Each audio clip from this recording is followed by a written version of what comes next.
Welcome back, past paradise. Johnny Carson, the king of late-night TV, was a complex personality whose on-screen charm contrasted with his off-screen image. This fascinating program explores Johnny Carson's rise to popularity as the host of The Tonight Show, where his quick wit and seamless manner made him a household name for 30 years. Despite his famed privacy, Carson's life was complicated, with difficult relationships with co-workers and visitors. We'll hear from others who encountered Carson's prickly demeanor, including his conflicts with star guests and fellow performers. Join us as we explore the lesser-known aspect of this American superstar who made an everlasting stamp on television history and why others struggled to stand in his shadow despite his popular love. Be captivated by Johnny Carson's life, where celebrity, riches, and conflict collide in surprising and fascinating ways. A new star is born. On October 23, 1925, Johnny Carson was born in Corning, Iowa, as John William Carson. His mother, Ruth Elizabeth Carson, née Hook, was a stay-at-home mom, while his father, Homer Lloyd Kit Carson, managed a power business. The young Carson's destiny as an entertainer was evident from a young age. He always enjoyed telling jokes and doing skits for his devoted fans. However, none could have predicted the enormous stardom he would achieve or the challenging conditions that would serve as his source of motivation. Boy magic. At the age of 12, Carson started to like playing magic tricks. Captivated by the notion of doing these feats in public, he acquired a mail-order magician's kit and self-taught the skills. He began doing these stunts in public, introducing himself as the Great Carson, and dazzled the rapt audience with an incredible magic show. The young Carson seemed to have a true gift for acting, but his intense need for acceptance from the audience was motivated by something deeper. Mother concerns. Carson's desire for the recognition and admiration of his classmates and others began at a young age. Many conjectured that the impact of his connection with his mother on him was the cause of this yearning. It was said that Carson's mother was a very solemn and quiet lady who was extremely difficult to laugh at or feel good about. Although everyone could see his innate skill, Mom remained the young Carson's worst critic. He had no idea that the drive placed in him would one day make him a famous person. Man in the military. Following his high school graduation in 1943, Carson enlisted in the U.S. military as an ensign in the Navy. During World War II, Carson was sent straight away to serve as a communications officer for the armed forces, deciphering encrypted communications. Carson left his imprint on the military in several ways while serving as a naval officer aboard the USS Pennsylvania. In addition to his deciphering job, he often performed magic tricks and riveting shows for the soldiers. He had no idea that this gift would soon propel him to new heights. Happy recollections. Carson discussed his tenure with the U.S. Navy often and candidly, and how much he treasured his recollection of those years. He said one specific recollection from this period stuck in his mind: doing magic acts for the then U.S. James Forrestal, Secretary of the Navy. Carson said that one of his favorite recollections from his military experience was receiving this honor and pleasure. Carson returned to the United States in 1945 after the conclusion of World War II, armed with a formidable sense of desire and amazing recollections. Exemplary learner. Following the conclusion of World War II and his discharge from the Navy in 1945, Carson enrolled in college in Nebraska. He enrolled in the University of Nebraska's bachelor's program in the autumn of that year, where he studied speech and radio. Carson was not simply a natural performer, he also desired formal training to maximize his potential. He had no idea that he would go on to become the greatest TV host ever. The radio star. Carson was certain he wanted to pursue an entertainment profession after receiving his college degree. Given what we now know, you would expect him to immediately jump into television roles, but keep in mind that he really had a degree in speech and radio. Carson began pursuing his initial profession as a radio personality with his credentials. Carson began his career in radio as a presenter on WOW in Omaha, where he wrote and performed humorous ads and sketches. Carson, however, was meant for much more than this. Screen time. Soon after becoming something of a radio celebrity, Carson began getting requests to appear on television. His unique reporting technique, which included interviewing the pigeons inside the local courtroom for their insider perspectives, pleased fans of his morning television show, The Squirrel's Nest. He also had part-time jobs at this period, such as being the master of ceremonies for church dinners and neighborhood functions. He had no idea he would soon leave his day job to pursue a successful TV career. Gaining recognition. The powerful TV producers and celebrities of the day knew Carson's potential. Carson parodied several well-known personalities in his performances, and one of these men's spouses suggested him to the television network KNXT, where he was granted Carson's Cellar, a cult sketch program. Red Skelton, one comedian in particular, was so taken by Carson's performance that he invited him to write for his comedy program. They had no clue how important this choice would turn out to be. Joyous wedlock. And Carson was living the life of his dreams and enjoying tremendous success outside of his career. He wed Jody Walcott, his longtime partner and magician's helper, in a North Platte, Nebraska ceremony in 1949 when he was 24 years old. Together, they gave birth to 3 sons, Corey in 1953, Richard, Ricky, in 1952, and Christopher, Kit, in 1951. The joyful couple seemed to be radiating marital love, but none saw the catastrophe that was about to happen. The comedy of mistakes. Carson maintained his focus on his business after marrying Jody Walcott and giving birth to their 3 kids. He took advantage of the visibility and chances that came with working as a writer for Red Skelton's program. However, even he was unprepared for the unanticipated chance that 1954 would provide him. Just before the play, on what had otherwise been a typical day, Skelton wounded himself by mistake. He was still unconscious when they went on. Carson replaced him at the last minute and stunned critics and admirers with his innate brilliance. Creating stirs. This was the point at which the gifted young Carson's circumstances improved. He was asked to perform on popular comedian Jack Benny's show in 1955, specifically for the evening's opening and closing acts. The crowd laughed heartily when rookie Carson mimicked veteran Benny's speech patterns and body language, then accused him of stealing them. With the great popularity of the light-hearted riff, Carson had once again cemented his place firmly on the map of showbiz humor. The show's star. After making a name for himself in the TV comedy scene, Carson began getting more chances to present as word of his skills spread across the business. In addition to hosting Carson's Cellar, he was a frequent featured star on the original To Tell the Truth television program, having first appeared as a guest panelist. Following the popularity of his many performances, Carson was offered a position hosting the Johnny Carson program, a variety program on CBS. Issues with trust. Carson made the decision to take his comedic talents even further throughout the nation after his tenure as host of the CBS primetime variety program, the Johnny Carson program. He relocated to the United States East Coast to accept a job as a presenter in New York City after becoming the talk of the town on television. That position hosted the game program Who Do You Trust on ABC TV. This ended up being Carson's greatest opportunity to date. However, if destiny had interfered, the chances it would have presented to him would have never materialized. Awaiting tonight. Carson's position as Who Do You Trust host was a huge success. The New Yorker praised Carson for turning the program into the hottest item on daytime television because of his ability to exhibit his humorous wit while simultaneously presenting and hosting the show. Carson elevated the show to a whole new level of popularity. Because of its immense popularity, NBC attempted to get Carson to take over as host of the enormously successful The Tonight Show instead of Jack Paar. Remarkably, Carson turned down the offer because he liked his Tonight segments shorter than the 105 minutes they air daily. It's the night now. NBC, however, didn't give up. They tried to convince Carson to accept the top position since they felt he was their guy.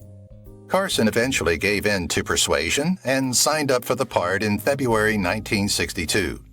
This period was filled with guest hosts since, despite his commitment to the new program, he still had 6 months left on his ABC contract. Groucho Marx, Jerry Lewis, and Bob Cummings were among the most well-known guests to host. Nevertheless, their role was temporary since Carson eventually took over. Everything is okay for the evening. NBC ultimately got its dream in October 1962 when Carson finally claimed the top seat anchoring the renowned The Tonight Show after 6 long months of waiting for him to finish his ABC contract. Even though the program was already well-liked, Carson ushers in a new chapter that propels it to greater heights of achievement. Carson is the best by the simple law of survival, stated renowned screenwriter and filmmaker Billy Wilder. He enchants the people who have to wake up at dawn, as well as the invalids and insomniacs.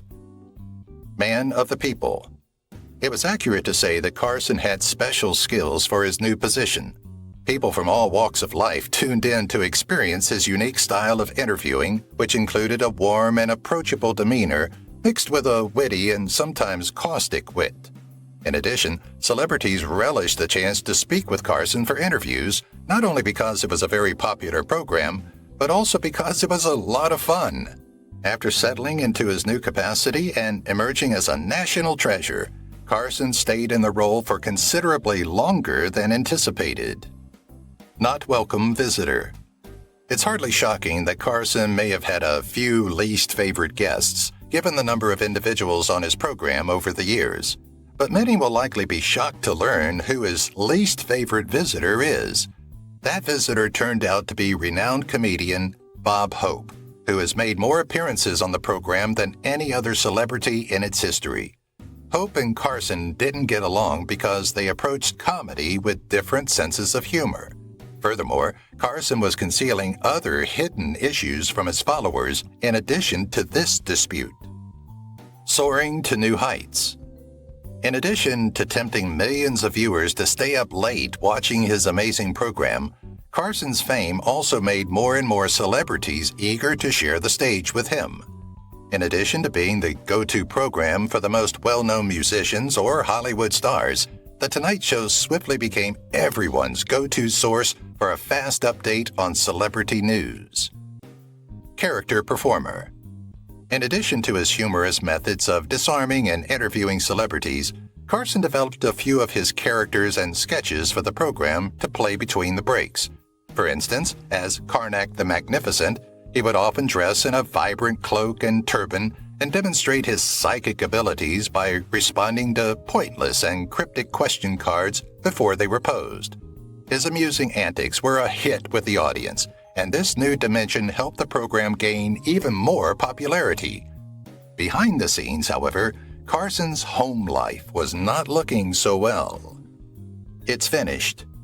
After they were married in 1949 and had 3 children together, Carson's wife, Jody Walcott, had supported him for many years, proudly observing his increasing notoriety and devotion.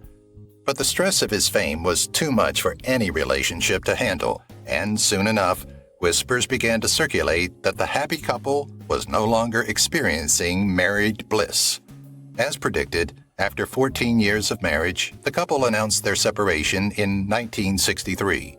However, Carson's quest for love did not stop there. Retake. Carson must have found it quite difficult to deal with his marriage failing and his separation from the mother of his 3 children. The New Yorker cited him as stating, "My greatest personal failure was when I was divorced from my first wife."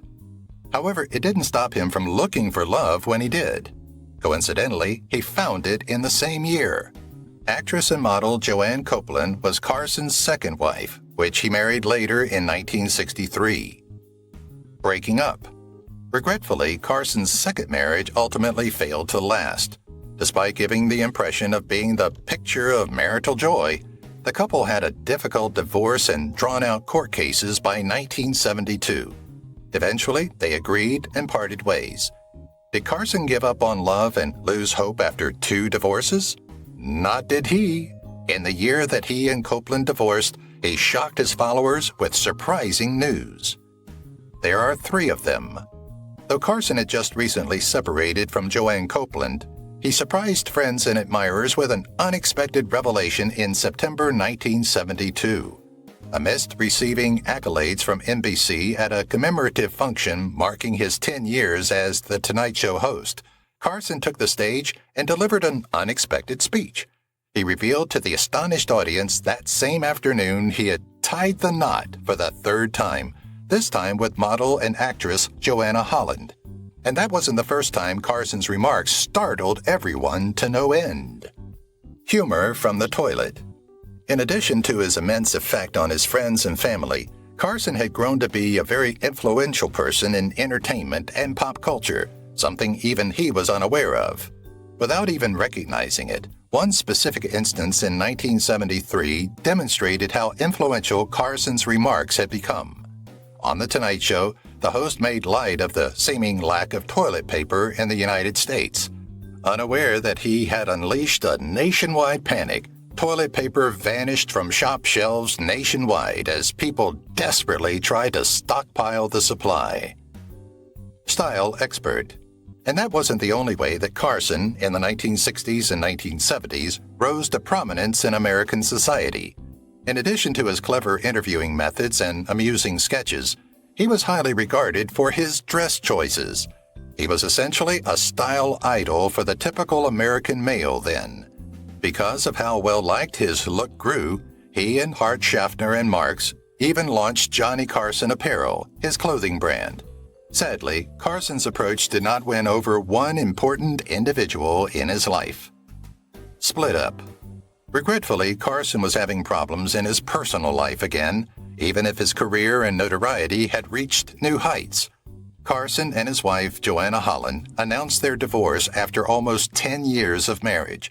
According to a close friend of Carson's who spoke to People magazine, the reason for his marital issues was that, despite his public demeanor, he was very timid.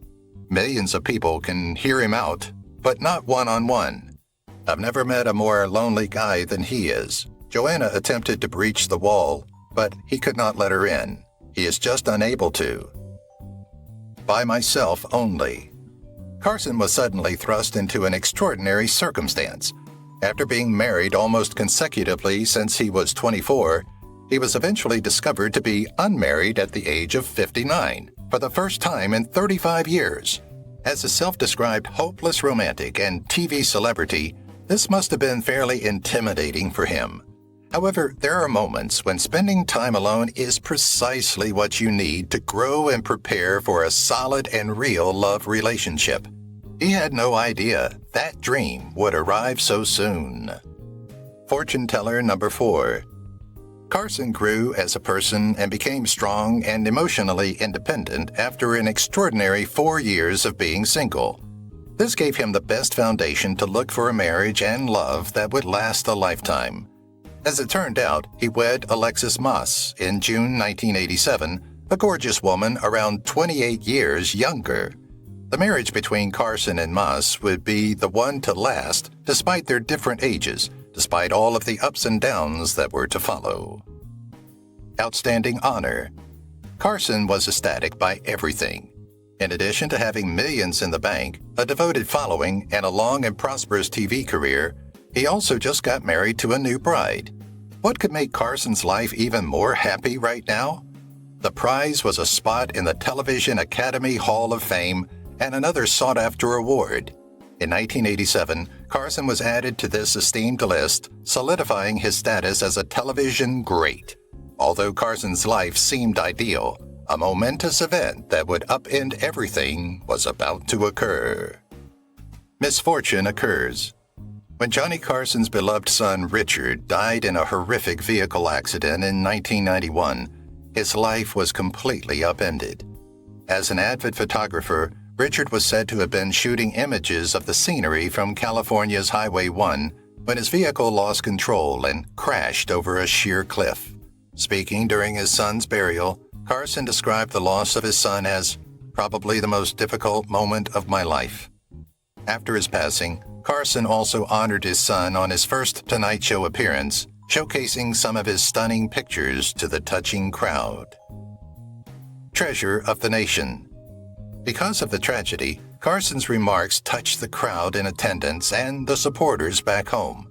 They were especially touched because, after so many years in the public eye as the charming host of The Tonight Show, every American watched as if Johnny Carson were a close friend.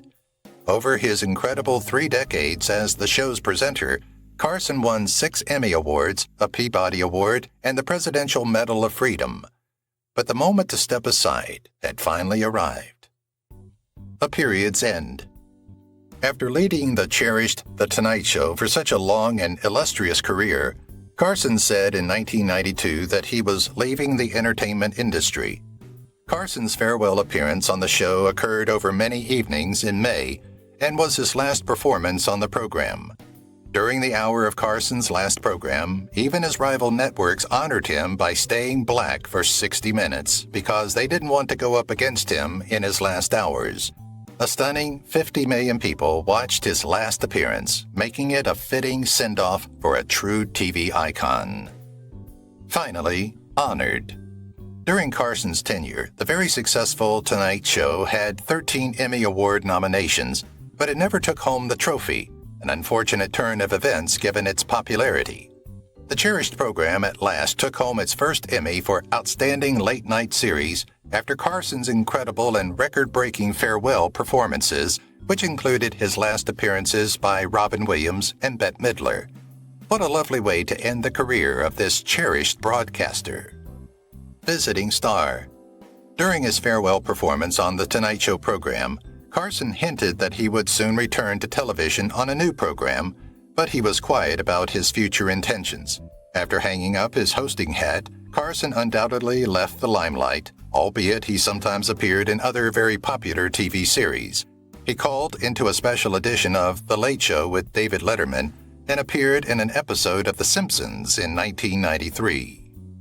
Leno versus Letterman. Carson's retirement from The Tonight Show was not without controversy, even though he had left the show on a high note, receiving nothing but love and respect from his fans. When it was revealed that Jay Leno would replace Carson, fans and media sources were taken aback. Everyone had thought David Letterman, Carson's protege and top pick at NBC, would take over.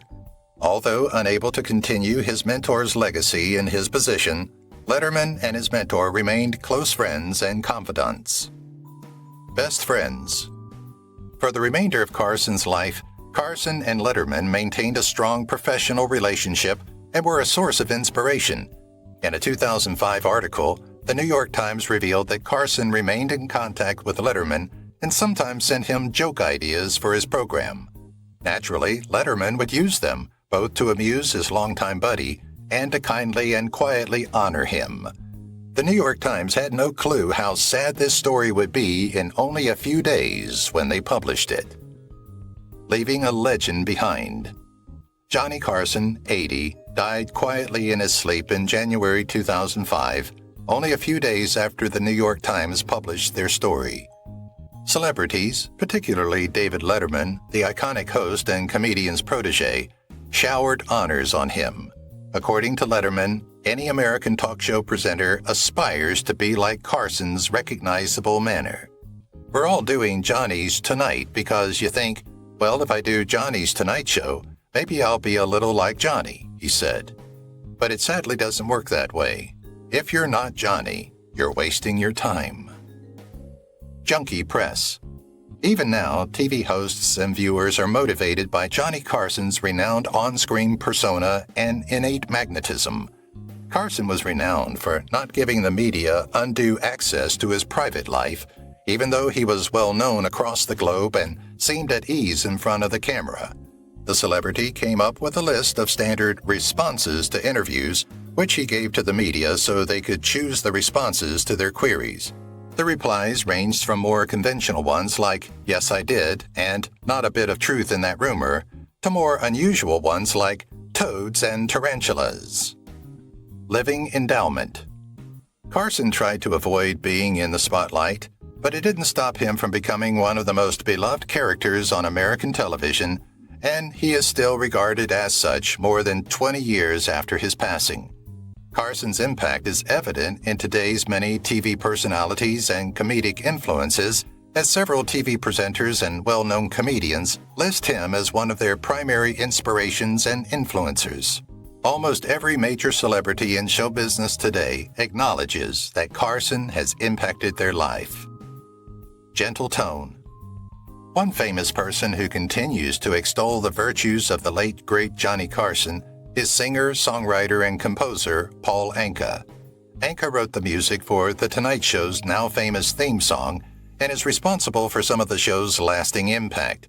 Anka said of Carson's ideal fit as host, "He was made for that chair. His comedy was so natural and witty that nothing ever felt uncomfortable. You had faith in him. That's the reason he was unique." However, that celebrity wasn't the only one to praise Carson. Legend of comedy. Through his illustrious tenure as host of The Tonight Show, Johnny Carson interviewed many well-known and iconic celebrities. But one of his guests on the show's inaugural broadcast left a lasting and unforgettable impression on the legendary comedian Mel Brooks. "I thought he was adorable," Brooks remarked of Carson's recollections. "He was quick and funny, and you could tell he loved comics and comedy immediately. You could also see that he listened to you and would laugh when you told him a joke or did something out of the ordinary." Rivers of glory. Comedy legend Joan Rivers spent some time hosting Carson as a guest host, and she openly praised him for his ability to pass the spotlight on to his guests rather than focusing his humor all around him. Rivers called him the ultimate straight man, praising his humble approach to comedy.